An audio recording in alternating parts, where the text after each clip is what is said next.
Welcome to a new episode of the Unicorn Bakery. My name is Fabian, and today we're talking a bit about market conditions. How does this affect founders? How does this affect VCs, like a seed VC, and many more topics that we're covering. And I invited Alex Langholz, the CFO of Cherry Ventures, a seed firm based in Europe, recently raised their newest 300 million euro fund. I was just thinking about dollars, but it's euro. Even. And investing in early stage companies here in Europe. And I think it's very interesting to talk to a CFO instead of only to general partners and founding partners and here and there, because it's a completely different perspective that, in my opinion, is not talked about often in podcasts. And I saw it when I asked my community for questions. There were a lot of questions for the CFO. So we will have a few listener questions as well that I will include here. Alex, very thankful that you're joining today. Welcome to the podcast. Great. Thanks for having me. And exciting that so many people are interested and have questions. So please shoot. Let's start with the first one. I think so for everyone listening later, it's January 2023.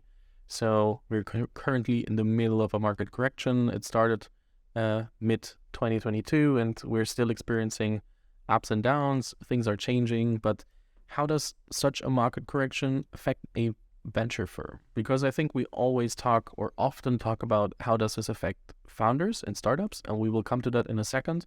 But how does this affect a seed VC like Cherry Ventures?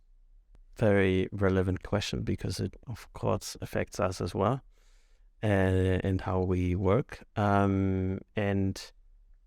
think I think you probably have to differentiate between, different VCs with regards to stage. So obviously the later stage people, the later stage funds that also have different funding sources than we have. Obviously they got impacted first. They're much closer to the public markets, much closer to liquidity. So I think that's how it trickles down. But obviously also us as an early stage VC, we are impacted in a different way, and I'll get to that in a second. And that means basically depends on, the portfolio we're looking at. I think companies that have already raised funding at certain valuations that need to go out for more funding. Obviously, there we are working very closely with the portfolio companies and are also trying to really work with the founders to, take the right steps, focus on the right things in this market that obviously there the focus has shifted more towards profitability, showing that earlier to investors. And at the same time also when we do new investments. So also when we do seed investments, that's obviously very early. We are backing founders at the earliest stage, if you will. And while you may think that, these founders are very far away from late stage valuations, at the same time it's very important, I think, for us, it's very important that the founders have sufficient cash to also have time to build product, figure out the right go-to-market, show the right KPIs and build traction then to raise a Series A, but it's about having time. So we're now in a market where there's not just going to be the next Series A every 9 to 12 months. And I think that's what we've seen in 2019, even 2020 and 21. And I think now, even as an early stage founder, you want to have the flexibility to also decide when you want to raise your Series A. And that comes with also getting the valuation right at the seed stage and getting the investment amount right. I think that's a very interesting thing to thinking about the other side, not only as a founder thinking about, okay, what do I want, but also what does a VC need to make it a successful deal and make the deal happen at all? Because I think a lot of founders also just won't get a deal if they don't adapt to what the different needs for VCs are. And a question that I would love to hang on there and follow up with is, you're the person seeing all the data about all the companies and looking at all the financials and but also like trying to bring in order everything that you did from a KPI side, I'd say. So how do you look at the current portfolio, and what are the things that concern you, and what are the things that you're like, oh, I'm quite happy about this company? Like, what are you looking at to understand where the company is standing? Yeah, good question. Yes, and we, I think we're in the business for a few years, so we have a lot of data that's correct. And we also use that data to give the best advice to our founders when it comes to steering the business. And we always look at, cash runways, but not only in a market like this. You should look at this in every market. And I think now we just try to challenge also cash runways more. Cost structures are also sticky, if you will. And not every cost structure is as easily adaptable. And I think that's something we just probably now take a second or third look. And also obviously, how do you steer businesses more towards profitability? How can you show unit economics that are profitable? And I think what we also look at is also how are top lines affected? And in this market, obviously we see businesses that are B2C businesses that are impacted by just a very different consumer sentiment that we have these days. And then we have businesses that are less affected, right? And just having a close look at how things are developing across the portfolio helps us a lot in I think asking or answering the founders the right giving founders the right answers when it comes to just how can we describe that?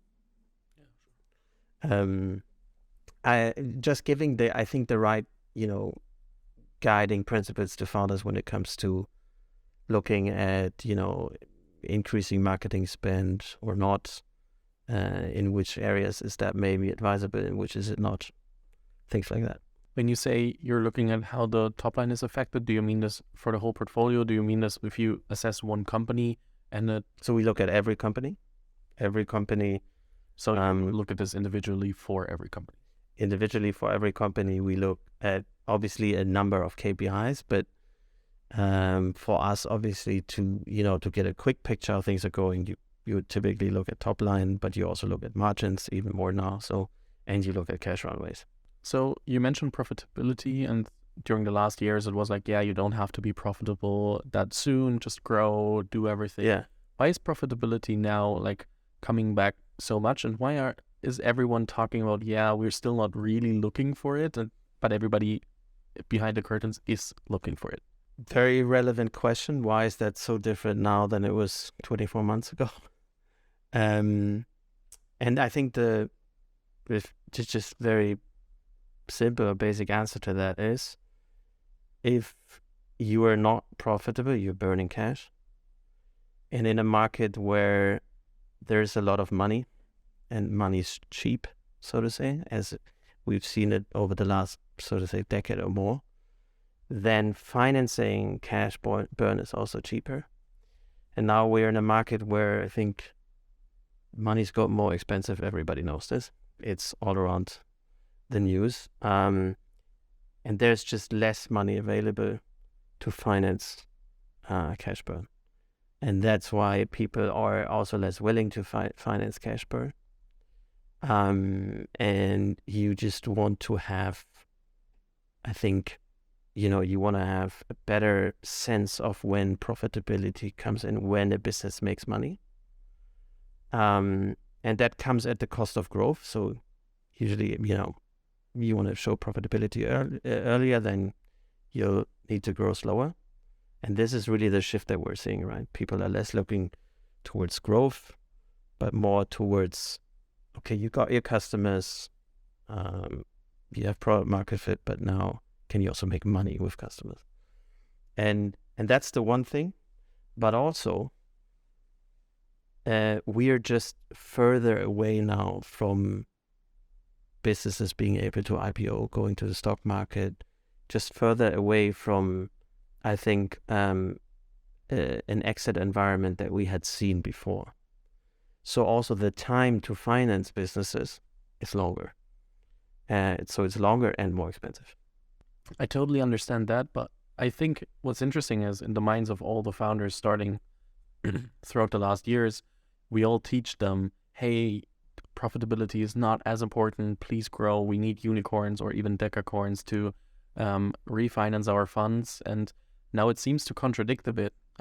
To grow that large, what we still have to do as a founder, what you still have to do as a founder, but with less cash or still like looking way earlier to profitability, is it contradicting or does it just sound like it's contradicting? I, of course, would say it's not contradicting. It's more, I think, a timing question, right? We always look at profitability, I'd say. So even when we do a seed investment and it's very early, you haven't maybe, there's a little bit of traction, so you have a few customers. But you really, I think you don't have the scale yet. But even then, when we do an initial investment, we look at unit economics. How may they look today? But how should they look in 2 years? How should they look at Series A? How should they look at Series B? Right? And I think now we're in a market where we would see a business, showing profitability, at least on a unit economics level, earlier. And I think that's the difference that I think this market implies now. I think that's very important for founders to understand that we're not talking about making money every month, like more like in the core loop that this has to be successful. Of course, we have to believe that the business makes money, and that for any business, even if we finance the business if we invested in a business in 2020, we would also then want to know how is that business going to make money, and we need to have that vision, how it's going to make money. And I think for us at the seed stage, obviously it's always far in the future, also in this market. I think it's more relevant for later stage investors. They were, I think, okay if profitability kicks in later. And, I think if you look back at IPOs that were done probably 8-10 years ago, even there, you needed to show, okay, the business can show at IPO at least within 12 months post-IPO profitability. And even that, I think now the last years in 2020, 21, at IPO, nobody even asked that question, which also wasn't good. One question regarding IPOs. What does need to happen for the IPO window to open again? Like for what market conditions or what has to change that it's relevant enough again for companies that are still private to go public? Yeah. Because what I didn't say that it's a big question. you worked on a lot of IPOs earlier in your career and did a lot of the Rocket Internet IPOs, and you got to meet the January general partners, Philip and Christian, throughout the Zalando IPO, and that's why I'm asking about IPOs as well. And I think it's a very interesting part because it's not covered often, and there are not many people really deep into the topic who can also talk about that. Yeah, that's a big question. And interestingly, yes, I think a few days ago I saw an analysis. In these times, people always try to look at what happened in history. They call it the IPO winter, when there's literally 0 IPOs, which is a market that we're in now. And how long was that IPO window when we were in the dot-com bubble in the 2000s, and how long was that IPO winter in post the world financial crisis in 2008. And if you look at that analysis, just looking at history, then the IPO market should open end of this year. Yeah. But obviously it's not that simple. I think a lot of things need to be there for the IPO market to open again. And I think one thing is less nervousness, because nervousness in the market and uncertainty, that's the better word, uncertainty always creates volatility. So at the moment, there's a lot of uncertainty with regards to what the Federal Reserve Bank does. What is their view on inflation? Has inflation peaked yet or not? Can they even fight inflation? Maybe they can fight inflation to some extent, but what are wages doing? So it's a lot about macroeconomics, and so there's a lot of uncertainty currently in the market. And unless that uncertainty fades, I think it's very hard to IPO businesses, because IPOs take a lot of preparation. In the end, you're selling the stock also to new investors. It's just not private investors, it's public investors. And they need to believe in the story, and they also need to believe that they get a return on their investment. And one, I think, condition for that is that, there's also less volatility in the market. And then also that, I think the businesses are ready to be IPO'd. And I think that's why I think it's also probably unlikely that we'll see at the end of this year the IPO market fully reopened and we see what we'd seen in 2021. I think that's rather unlikely. But at some point, and I think I don't have the glass ball when that is, we will, of course, also see a reopening IPO market. And I think for that, we'll need to see a few of the probably late-stage private valuations to be attractive, that they can then IPO at a higher price. And that price also needs to be attractive for the IPO investors. So there's a few things. There was a long answer, but there was a few things that need to go right. And I think the most important thing is that there's less uncertainty. You said that we have to see growth valuations and later stage valuations that are attractive. I can imagine that a lot of the growth valuations and later stage valuations that we saw last year and today are not attractive anymore. So what happens to these companies, and how do you advise founders in later stages to approach the current situation? Because it can be hard to get funding. It can be hard to IPO or get money from new investors. And so how do you advise them in your portfolio? Yeah. Maybe to the first part of your question first, what happens to these companies? I think the simple case is that if you have a private company that has peers that are already public, then there is a price point out there. And that is something new investors will look at when they offer a valuation for a new round, right? So I think that's probably a more natural mechanism of repricing that we will see. And I think obviously we're an early stage fund, but we also have a few companies in the portfolio that are already, they're successful, they're big, they have also raised a lot of money. And I think for these businesses, and that there will be financing rounds over the next months. There will be just less, and it will be harder, and people will take more time. But we are generally advising, I think it's all about optionality, right? You don't want to be the company that has 3 months of cash runway and that needs to go out to raise a big round, because then obviously, especially when you want to raise, large volumes, 100 million plus, then it's just fewer investors today that are able to write these checks, to invest these amounts. And I think it's about, preserving cash. And that means also looking very closely at your cost structures overall, and trying to drive your business towards profitability. Although obviously that's not easy in a down market either, right?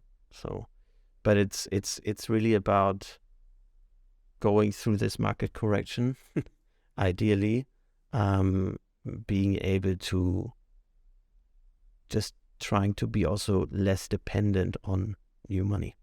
One thing that I want to follow up with is I can, like, throughout the whole portfolio of, let's say, the last 2 years, like 2020, 2021, you also, I can imagine, and because no VC could not do that, it vested at very high valuations compared to today I'd say.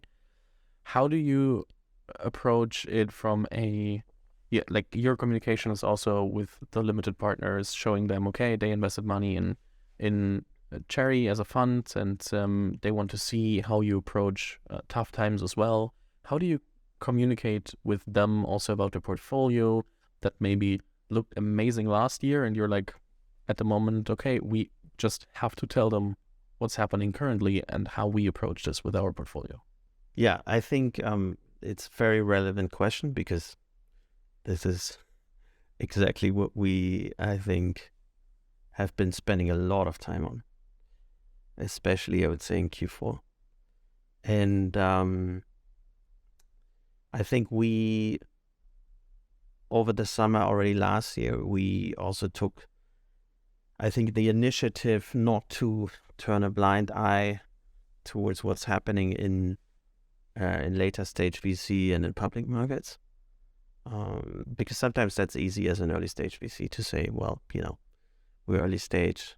Why, why should we, change the book values of all these nice companies in the portfolio? And that would happen to me because I have no experience, but with 3 or 4 people IPOing companies or working on a lot of IPOs, I think it's hard to say that. So basically, we're just being very transparent with our LPs. I think that's the overall and the most important thing to do. Because these people, these investors, they invest with us in the very long run, right? So all our funds run 10 years. These are long-standing relationships. So we're very transparent about what's happening in the portfolio. And that also means that we take a look, and this comes back to your former question, we take a look at financials. So we really look into how are the fundamentals performing, and then how long are cash runways, and would a business today, if a business would go out today to the market, raise at least at the same valuation than they did, let's say, 18 months ago. How often is the answer no? The answer is a few times has been no. And luckily, I think if I look at our portfolio overall, in a very good shape.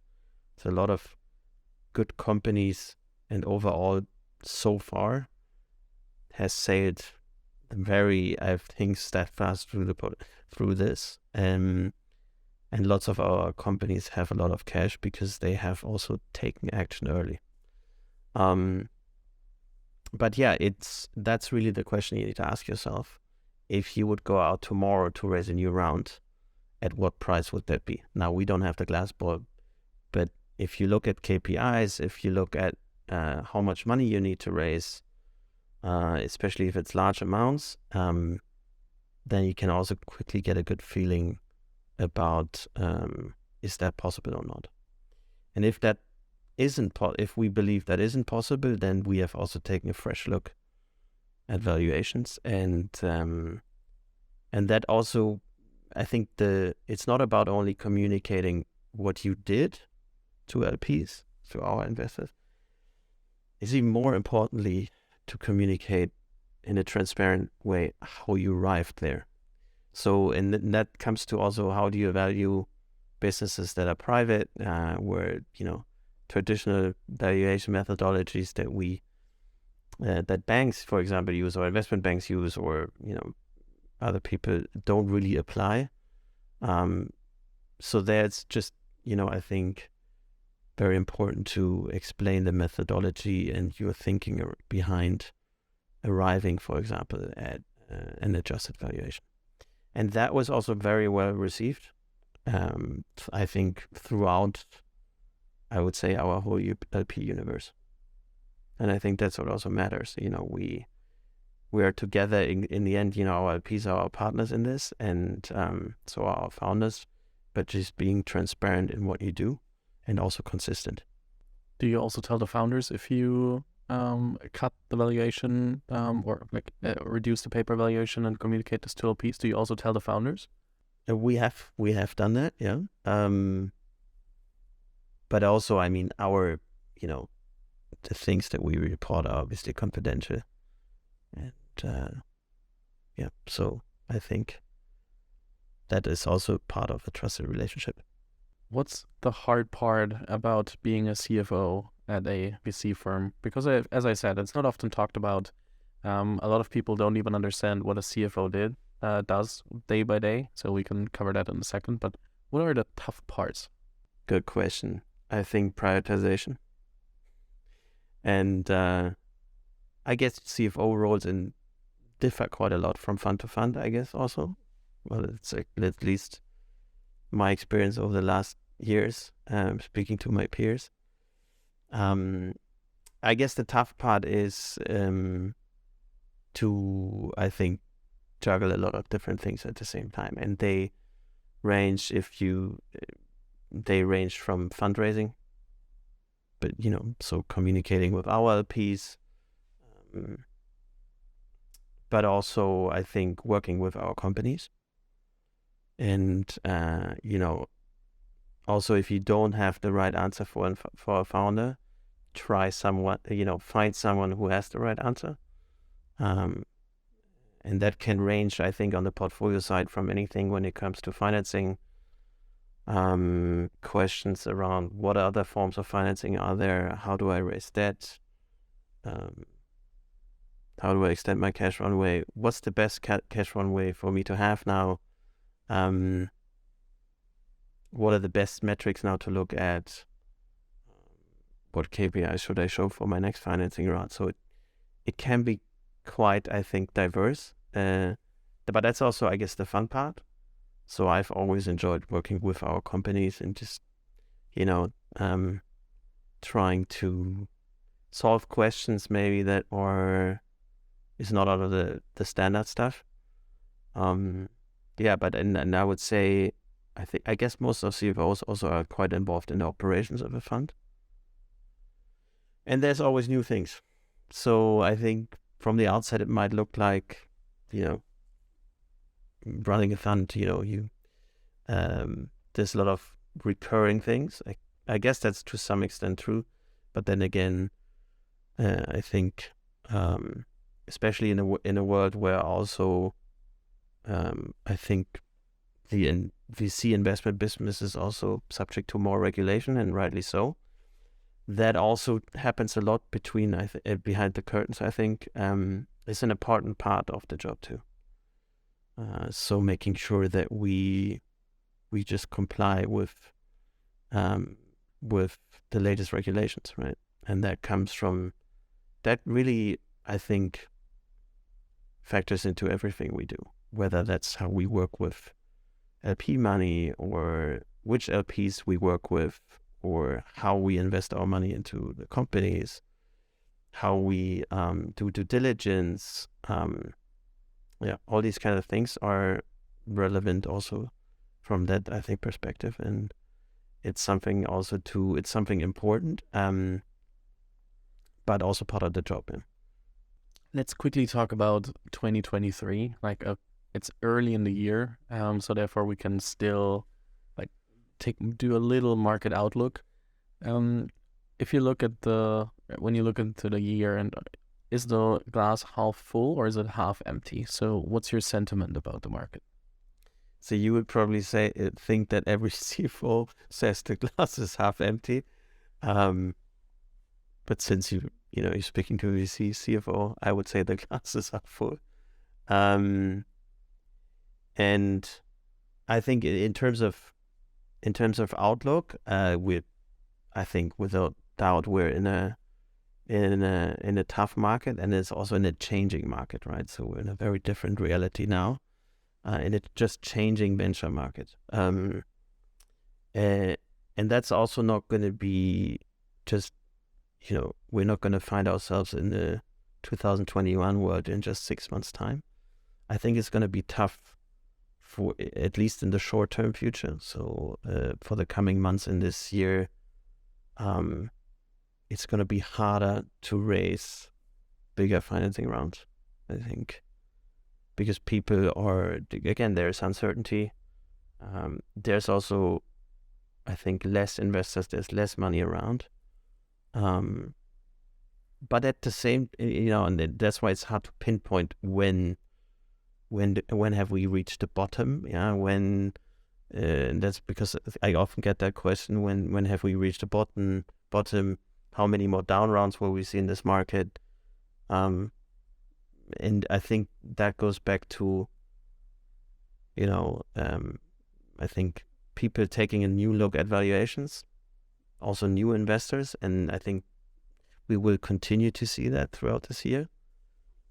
But at the same time, I also think that the especially European VC ecosystem has a lot of, I think, substance now, and is quite robust, as in we have a lot of good talent in the market, and there's a lot of new founders coming to market all the time, also in this market, and that's a good thing. And there's also a lot of good VC investors in this market to finance these. So that I think we'll continue to see, and we're backing new founders, and we will continue to do that in this year too. And I would hope that 2024, I think we'll find ourselves in a better environment where there's also more, I think, confidence, and it will then be easier to raise, I think, also larger amounts of money. And that, I think will then, be also connected to a better, don't want to mention IPOs too much here, but better IPO market. And once that IPO market is healthier again, then late stage investors will also it will be easier for them to invest in a Series C, D, E, when it's clearer again, what's the time to liquidity, what's the time to exit. But it'll take some more time. Fair enough. I will follow up with a few questions that are also coming from listeners, because I think that's adding value here at this point. Just for everyone listening, if you want to be asking people like Alex questions, I have a WhatsApp newsletter where I send out who I'm interviewing. So right. Just find the link in the description, and you can click on that, and then you can next time you can ask questions as well. Let me jump right in to think about IPOs again, because you just mentioned it.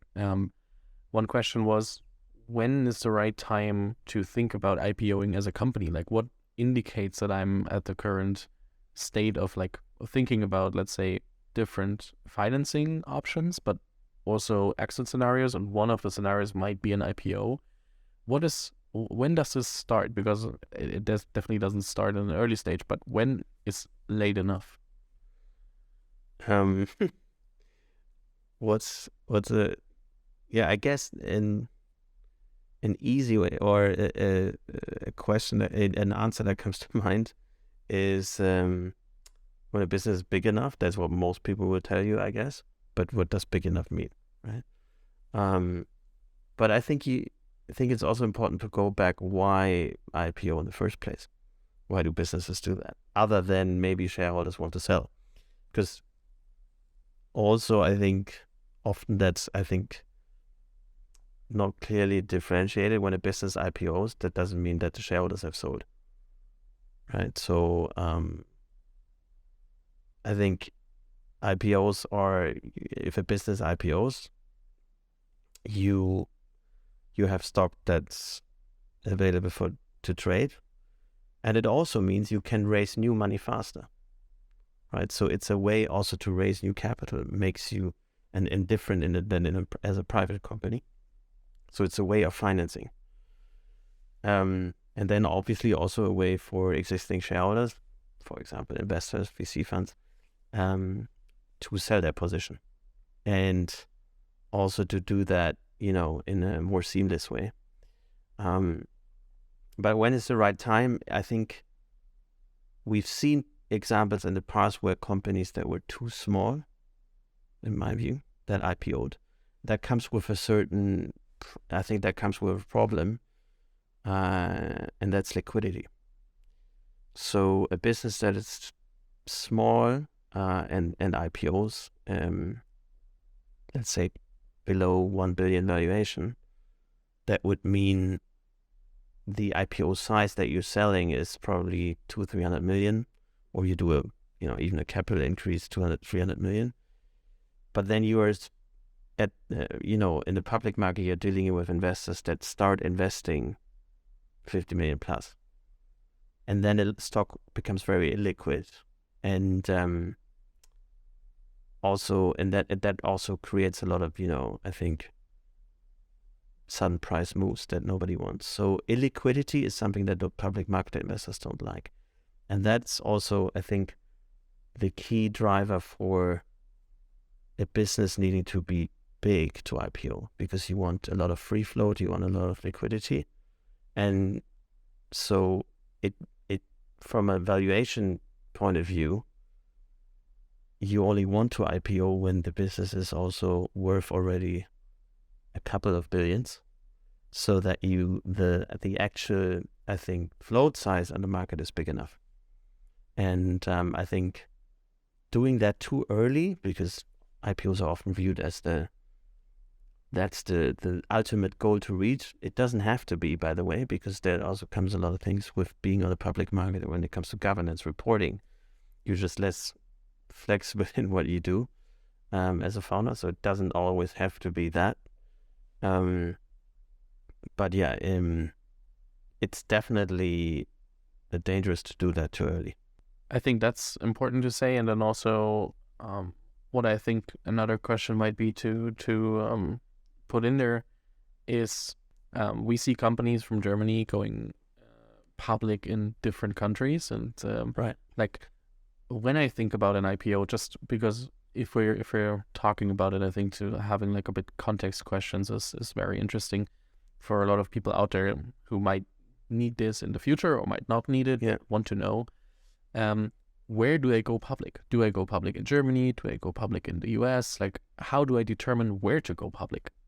Very relevant question, because I think it was the default opinion. Yeah, if you want to have a successful IPO, you need to go to NASDAQ. I don't think that's true anymore. If you look back to 2014, when we IPO'd Zalando, that was on the Frankfurt Stock Exchange. And that was a very special point in time, because it was one of the first tech companies, maybe even the first real big tech company, that decided not to go public in the US. Now, many people do that because in the US, you just have so many more investors that invest in tech IPOs. The German investor landscape, or even the European one, wasn't used to tech stocks. So they didn't really trust that was a good stock. And I think that was a inflection point back then, where investors, institutional investors, made money with tech stocks. And that was that's why that was important. And so that has changed now. And big businesses, I think, when it comes to size, it's still today the view, if you want to IPO Spotify, they did go in the US to the market, because it was so big that I think, just to be sure that the demand can be matched, that there's enough investors to buy that stock, people then still go to the US. And there's also obviously lots of investors that are very experienced with tech stocks. But it has definitely changed, and we have fantastic examples here in Germany as well, such as Zalando, Delivery Hero, HelloFresh. They decided to go to the stock market here, and that also turned out to be, I would hope they see it the same way, a good decision.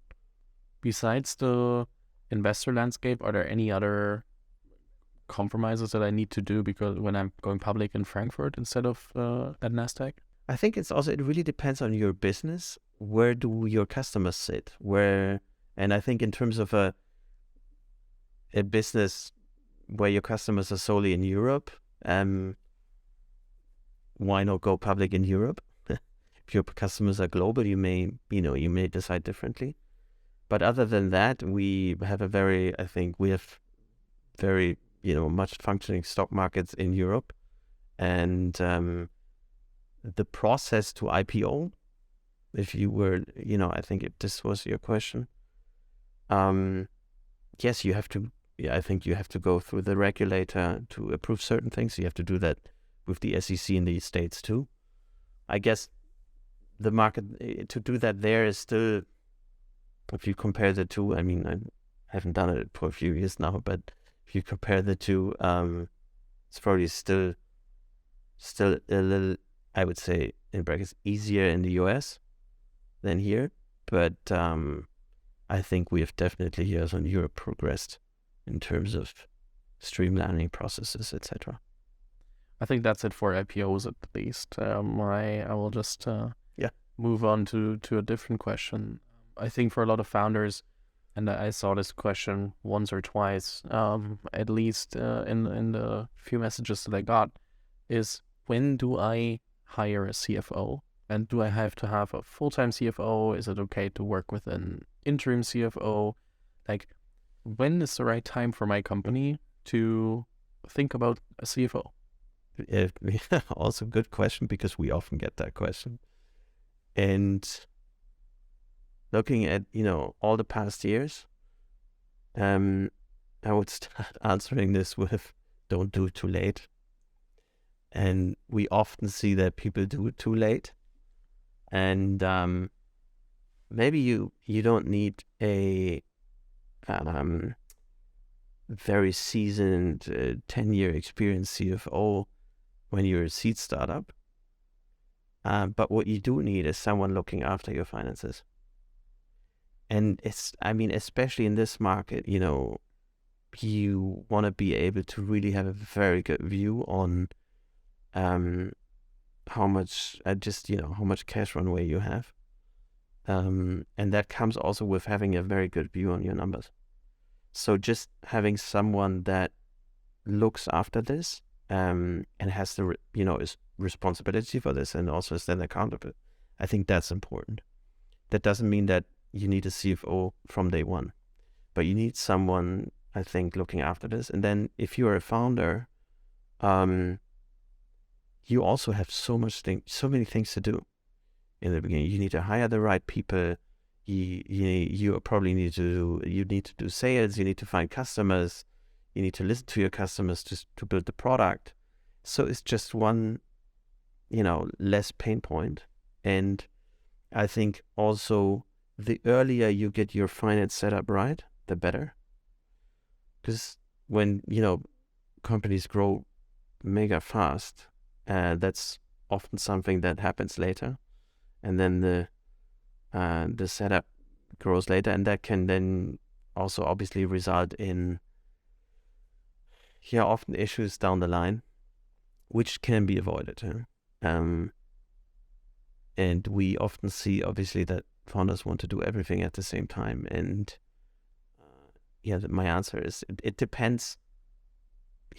Depends also obviously. It's different from business model to business model. I think, and I think the simple way to look at it is if you have a very capital intensive business, then obviously it makes sense to have someone with a close eye on it earlier. If you're cash efficient, then maybe you can afford to do that later. But overall, also, think how, a CFO role can be expanded, as in prepare your financing round and look at other forms of financing, speak to the banks, how else can the business be financed, take care of the due diligence in a fundraising, be really the sparings partner to you as a founder when it comes to raising a round and not taking over the fundraising, but being more the sparings partner to be best prepared for a funding round. And because when you get that term sheet, you don't want due diligence to then unveil things that you didn't know because maybe your finance setup wasn't right. So the earlier, the better, so you can instill. Maybe I'm biased, maybe. But we've helped a lot of our companies to hire CFOs. And I think overall, it was always super appreciated. And think about it early enough. Yeah. And it really, I wouldn't tell you now, oh, it has to be at Series B or it has to be at Series A. If you have a fast-growing business that has raised a lot of money already for Series A, even just a simple example, you've raised 50 million. Now we're in an environment where, what do you do with 50 million on a bank account, right? Maybe you want to earn interest on it. So there's so many, I think, things you can solve for, and just having one person dedicated to these topics, I think makes a lot of sense. And then, is it fine to hire an interim CFO at first, and then to understand what it means having a CFO, and then while you're doing that, looking at potential candidates to hire later?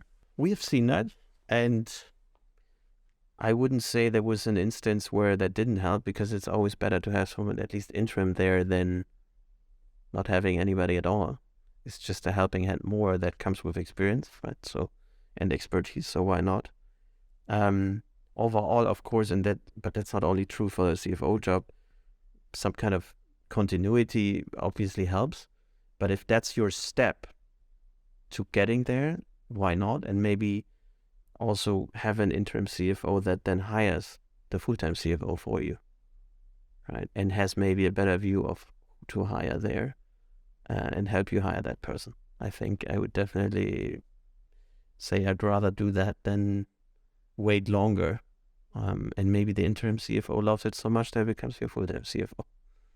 One last question about CFOs. What are the traits that I'm looking for when I'm hiring a CFO? Like, what does a really good CFO, like, how do I identify it, him or her? Don't be scared of numbers, but I think that's the obvious one. Fair. That's what probably everybody would answer. I would say can-do attitude. It's also true for that. Can-do attitude in, tackling also new topics. And I think, maybe, in a traditional business that's very mature, the things that a CFO has to deal with, they are very, I think, foreseeable in terms of financing and optimizing processes. But in a startup, things change so fast. And I think to have an open mindset, I think that's also very important. And maybe that's not what you think of a classical or traditional CFO, but I think it's definitely needed in a startup. And I think establish yourself as a trusted partner to the founders.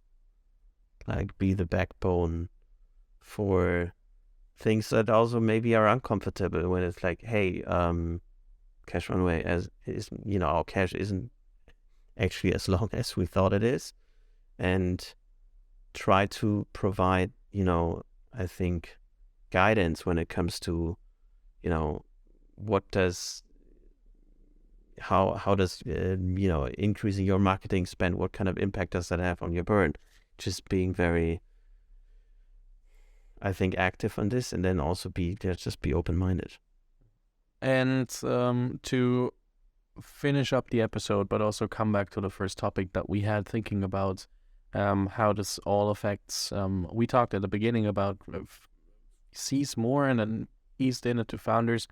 Let's say I need to raise a round soonish, because a lot of what we talked about comes back to like raising a funding round. Right. And how do I approach a round? Do I try to make it as big as possible in the meaning of like optimizing for my run rate? Do I try to say, okay, I only get money for a year and then we'll try to re-raise after a year because I'm in better shape and hopefully the market is in better shape. How would you approach if you're planning from zero? It can be pre-seed, seed, Series A, whatever. I think for like how to approach a round, I think it doesn't really matter what stage you're in, I'd say, nearly. But how would you approach it at the moment? I think you need to be very, very well prepared. And I think sizing of the round is not just, I think, saying, I raise a big round to have a long cash runway. That's too simple. I think really when it's about the amount you want to raise, being very clear about where the money goes. So what do you want to do with the money and how far it gets you? I think that needs a lot of clarity. And I think that's important in communicating with the new investor, so that the new investor has a very good idea about where the money goes into your business. Is it going into market, into customer acquisition? What are you financing with that? And then when are you asking him or her for new money again? When are you raising that next round, right? And so that's how I would answer it. And there is also, there is going to be the good companies in this market are going to raise financing rounds. So it's not like there's nothing there, but I think being prepared, and this comes back to my initial sentence, being prepared means don't assume a short process, assume that it takes longer than it took you in your last round. I think that's something we have definitely seen over the last months. It just takes longer than everybody thinks, because investors also they have now the time to look closer, to get to know the founders also better. Take time to get to know your investors.